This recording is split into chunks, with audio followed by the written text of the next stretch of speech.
Hello and welcome to my New Japan Pro Wrestling's World Tag League Finals review. As of this year, unlike last year, I didn't do a preview for the Tag League, as my interest in the New Japan's Tag League, Tag Division as a whole, is at an all-time low. I could not have given less of a fuck. Figured Sonata and Evil would end up winning it all, but that didn't happen, so that's cool. A bit unexpected win, at least on my part. At least from the start of things. Obviously, towards the end, it was kind of like, they'll probably go with Finjuice, as I was keeping an eye throughout the tournament. As before we get into this, for this last review of the year for New Japan Pro Wrestling, I'm just going to hit some of the cliff notes of the show. Some big stuff happened on it, plus talk about some of my thoughts from the actual World Tag League. As Toa Henare updated his gear, that's nice. Good on him. His previous gear and gimmick was kind of shit, so here, his new gear, I'll enjoy it. Think it's makes him look like a more presentable character, in my opinion, as a whole, so that's huge. Yano Cabana, of course, being in it, as being a team in it, that's some great stuff.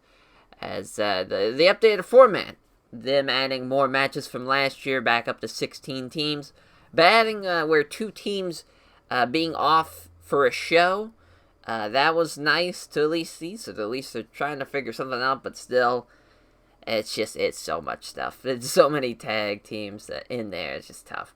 As Kenta being the highlight of the tournament for me, just being a complete pervert in the backstage promos, that's always fun. Basically creating his own dating simulator in New Japan. God bless that man. As for the last show, obviously being a single block tournament, all comes down to the final night of the tournament as a whole. There's a 3-team race to the top. The champions, GOD, Sonata and Evil, and Finjuice, Dave Finlay and Juice Robinson. I think everybody knew going in, GOD and Sonata and Evil would be at the top. I think that was pretty much a foregone conclusion. But the rise of Finjuice, I did not see coming. I was actually hoping for, just me personally, either someone like a team like a Zack Sabre Jr. Tai Chi to kind of make a run out of nowhere type of thing, where it'd be like you have a Bullet Club team, an LIJ team, and then you have a Suzuki Gun team. But obviously there's so many stables you could have done, either even Ishii or Yoshihashi or someone like that from Chaos. So many different kind of scenarios there. As a whole, though, before we get into how it all played out and who won the damn thing at the end, we go to the undercard, as after the 5th match, Jon Moxley made his big return to New Japan, taking out Minoru Suzuki and Lance Archer, afterwards challenging Lance Archer for a U.S. title match at Wrestle Kingdom in a Texas death match. Very excited for that. So happy to see Jon Moxley back in New Japan. As far as, Lance Archer and Jon Moxley Texas death match, that's going to be really fun. Obviously going to be very different to what's going to be on the rest of the card. So, depending on which day it is, obviously, too. But that's going to be a highlight of the show for being so different, is what I'm hoping for. Hopefully it goes over well. It should go over well, both guys. Especially with Lance Archer, really been the revolution of Lance Archer, and really being a credible talent.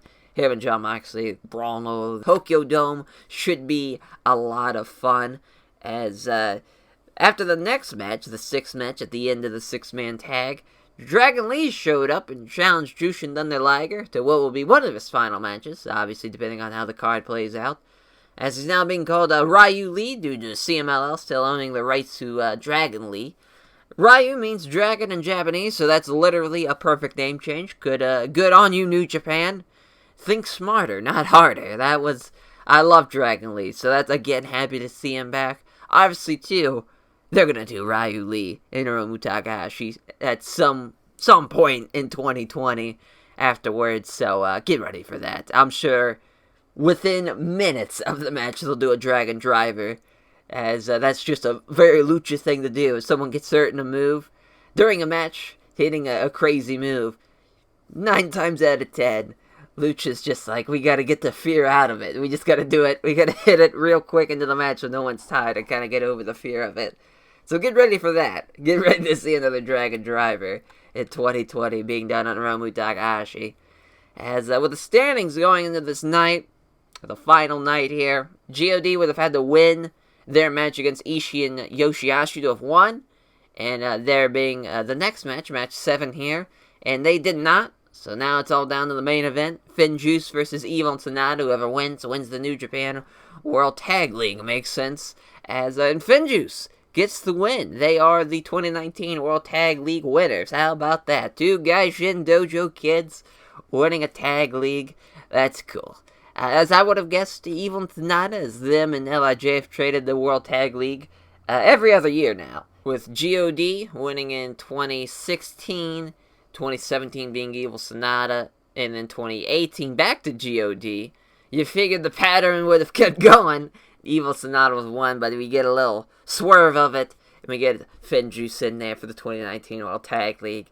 That's great. That's as them. Happy for him, for just FinJuice and Dave Finlay to get the win, and some variety is always nice.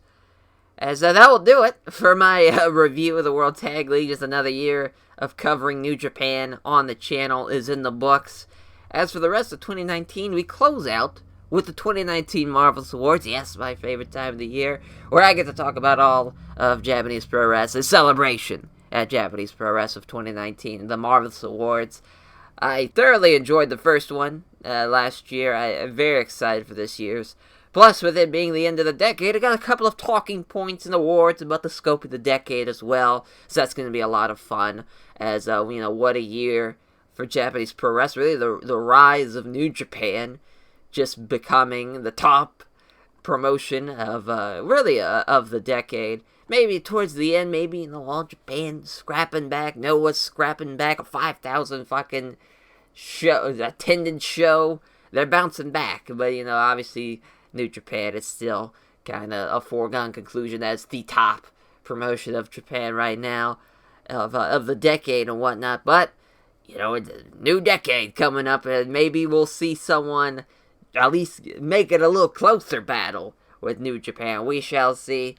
Thank you all for listening to this Cliff Notes review of the World Tag League. Until the Marvelous Awards video, every Saturday, the All Japan TW series is going to be happening on the channel. So check that out if you haven't yet. It's a lot of fun. Take care, everyone.